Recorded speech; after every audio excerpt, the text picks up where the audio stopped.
How to Be Happy by Dr. Joe Dispenza. In this video series, there's a 4-part series of 4 different people. The first one was Abraham Hicks, How to Be Happy. This one is Dr. Joe Dispenza. Then the next one is blank, and the next one is blank. You will find out when the next videos are posted. So the reason I'm making this video series is because I want to give you the perspective of these amazing, amazing people. And Joe Dispenza has helped me in so many different ways, through his books, through his seminars, through his meditations, all that kind of stuff, and has really impacted the way that I work and the way that I personally help people as well, and the way that I now view life. And if you stay to the end, I'm going to give you one of his formulas for complete change in your life. How you can go from where you are right now to where you want to be, from depressed to happy, from broke to rich, from wherever you are to wherever you want to be. So make sure you stay to the end.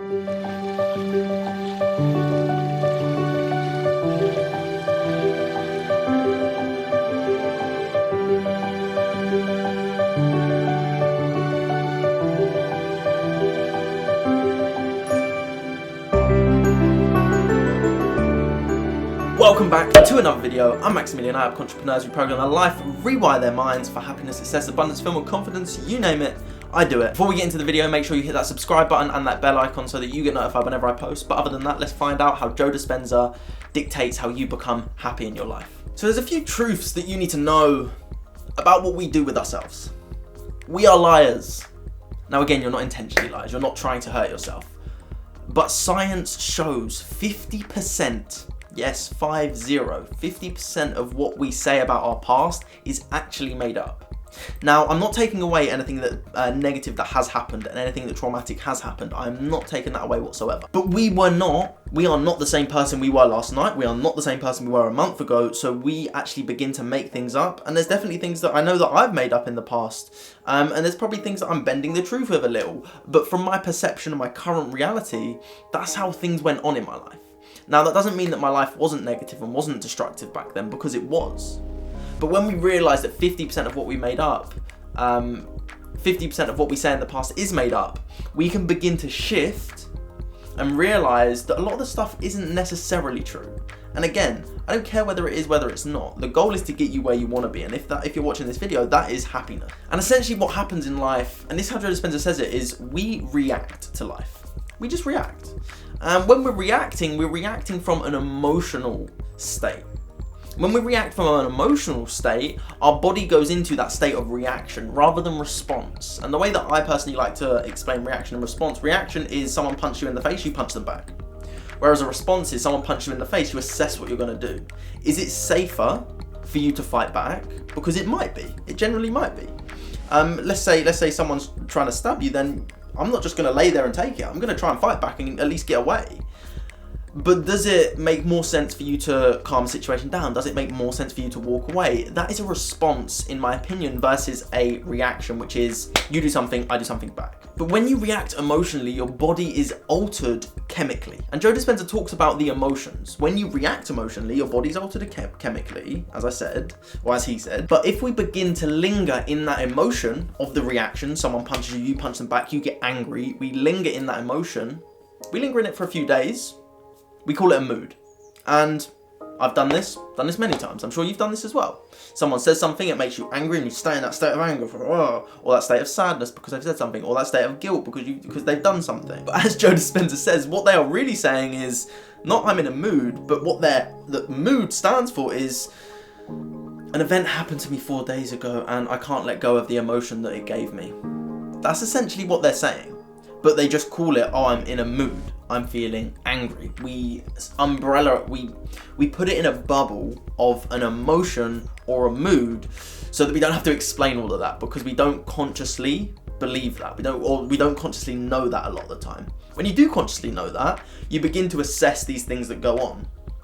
And I've had things happen even in the last year where people have said something and it's made me change my state, whether that's to anger, to fear, to stress, to whatever it is. And I've sat there and said, why? Why is that stressing me out? Why is that making me angry? Why is that making me feel chemically altered or be chemically altered? Why am I reacting in that way? And when we understand this is where we can take that step back and we can really address, assess, and make those shifts in our life.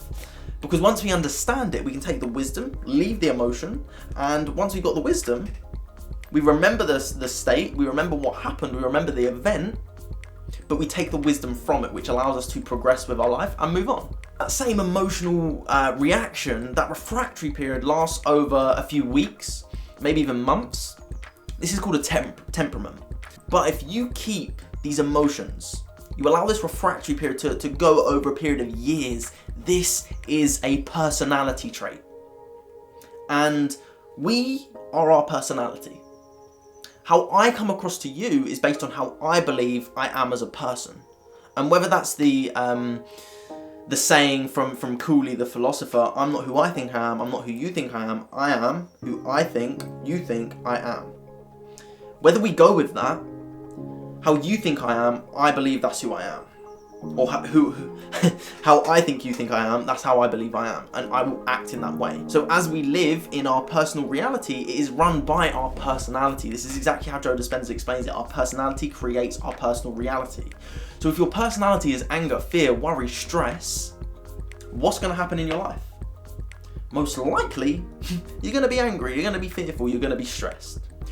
What would happen if your personality trait began to be that of happiness, joy, fulfillment, success, abundance, freedom, prosperity? How would that impact your life specifically? So Joe Dispenza says, if you wake up every day, you open your eyes, and you are not being defined by a vision of your future, you are held accustomed to the past.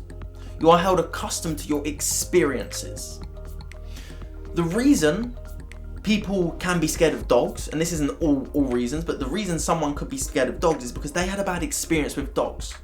That bad experience doesn't mean all dogs are bad. That bad experience doesn't mean that dog was necessarily bad. It could have been excited and accidentally bit them. But their experience is now playing out in their future, and the reason they are scared of dogs is because of a past experience. They are not being defined by how they vision their future of not being scared of dogs. They are not being defined by their vision of the future, moving away from dogs, to how I can be happy, why I deserve to be happy, what it feels like to be happy. Because he says if you wake up and do the same thing over and over again, the side of bed you roll out of, the hand you use to brush your teeth, the shoes you put on first, the shoe you put on first, the trouser leg you put on first, the people you see, the experiences you have, the places you go to, the environment you are in, nothing external is changing you internally. And if you're in the same environment, that environment is not going to change you. If you move to a different environment, that can change you. For example, you get into a gang, you're most likely going to go down that sort of lifestyle. Versus if you, and the old saying of you become who you surround yourself with, you become the 5 people you most surround yourself with.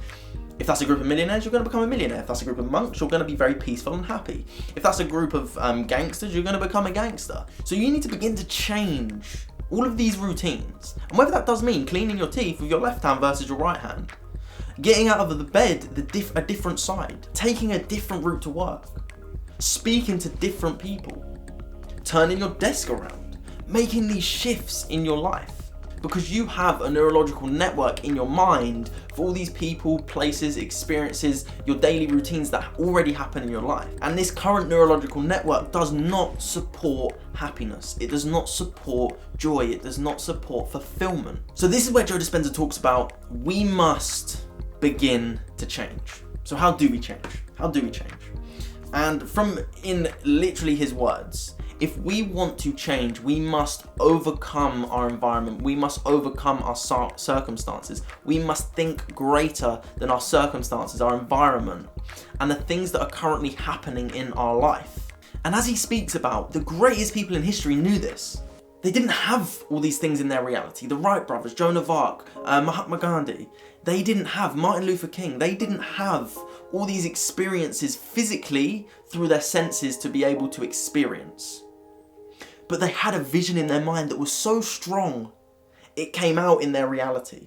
And you may have heard of the law of attraction, and again, this is where the first 2 videos, and if you haven't seen the video about Abraham Hicks, go back and watch that video, where she explains it from a state of the law of attraction, whereas Joe Dispenza explains it also from a state of science, which is why I love both of these aspects of it, because it's bridging that gap and creating coherence with the world. And the main takeaway is realizing that they had that vision in their mind. It was alive in their mind. It already was done in their mind. It was already experienced in their mind.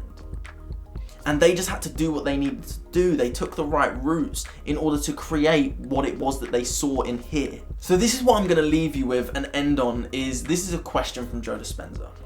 That which they desired was not present in their current reality, but it was present in their mind. Can you believe in a vision for your future that is not yet being experienced by your senses? Can you believe that you want to create that happiness in your life? Can you be that happiness in your life? Can you be that abundance, whatever it is that you want in your life? Because when you get into these still states of mind, and if you want any help with that, please head over to my website. But if you want to get in the still state of mind, watch any of these YouTube videos. I've got plenty of meditations to get you into that still state of mind. And when you begin to mentally rehearse, when you begin to creatively visualize what it would be like, what it would look like, sound like, feel like, smell like, touch like, what would it be? What would it taste like?